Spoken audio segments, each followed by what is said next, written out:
Est-ce que c'est le cas de la tuberculose, par exemple? En tout cas, ça inquiète Simon qu'on va écouter. Bonjour les docteurs. J'ai entendu dire qu'il y avait de plus en plus de cas de tuberculose parmi les sans-abri, puis aussi parmi les voyageurs qui revenaient de pays principalement touchés par cette maladie. Je me demandais si on était à risque. Merci.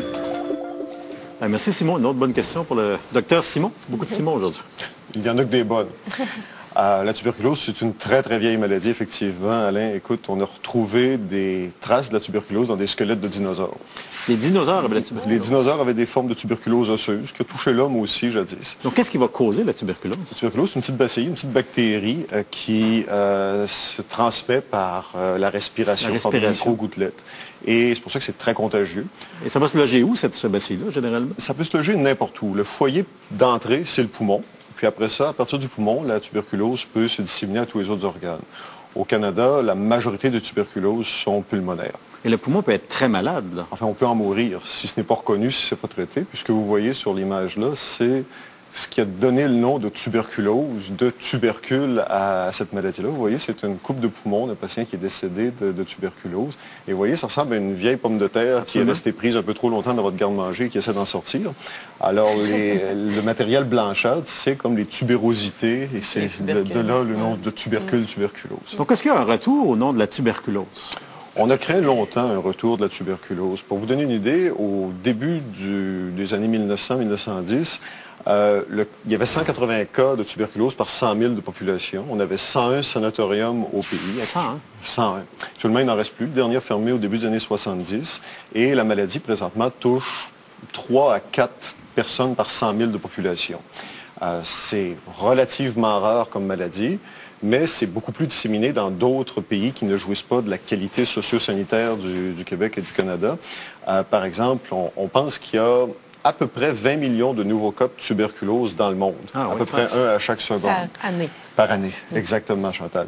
Et puis, bien sûr, avec le monde qui se rétrécit, le Canada est une terre d'accueil pour beaucoup d'immigrants et, au contraire, il y a beaucoup de Canadiens qui voyagent dans des pays maintenant endémiques, dans des ONG ou autre chose. Donc, effectivement, il y a une plus grande possibilité d'attraper la tuberculose qu'il n'y en avait jadis. Mais globalement, l'incidence semble plafonner depuis le début des années 2000. Comment est-ce qu'on fait le diagnostic? Alors, le diagnostic de tuberculose se fait dans un contexte clinique. Vous revenez d'un orphelinat dans un pays endémique, vous y avez travaillé de façon humanitaire, vous avez ce qui ressemble à une pneumonie. Alors, avec ces informations-là, je suis capable de faire les tests et de colorer vos expectorations comme on le démontrait tout à l'heure et faire le diagnostic. Alors ça, c'est la tuberculose maladie. Après ça, on peut faire le dépistage pour savoir si vous avez été effectivement exposé à la tuberculose. Parce que si vous avez été exposé à la tuberculose, que votre système immunitaire a réussi à la contenir, vous avez à peu près 4 à 5 % de chance, dans le cadre de votre vie, de la développer. On a maintenant des traitements qui, si vous êtes dépisté par une simple injection dans votre avant-bras, on peut réduire ce risque-là à peu près rien. Donc, le traitement, c'est des antibiotiques, des médicaments? C'est un antibiotique qu'on prend de façon très prolongée. C'est une fois par jour, heureusement, mais c'est pendant une période de 9 mois. C'est un traitement sur lequel il faut être assidu, mais qui vous permet de biffer ce risque-là de vos soucis. Est-ce qu'il y a de la résistance aux antibiotiques, comme pour les bactéries? Au Canada, pas vraiment. Si vous avez contracté la tuberculose dans un pays où la tuberculose résistante existe, c'est-à-dire dans le très sud-est asiatique, dans certains pays d'Afrique et dans certains établissements carcéraux américains, vous avez effectivement le risque de développer une maladie qui va être résistante aux antibiotiques usuels, mais on a une quinzaine d'antibiotiques et on trouve toujours un cocktail pour vous en sortir. Maintenant, les voyageurs, justement, en terminale, c'est quoi les recommandations qu'on leur fait?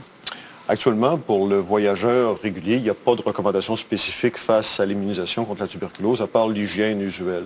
Si vous allez travailler dans un milieu endémique, dans des milieux de santé, des camps de réfugiés, on va vous proposer la vaccination si vous restez dans ce pays-là pendant plus que 3 mois. Bien, merci beaucoup, Mathieu.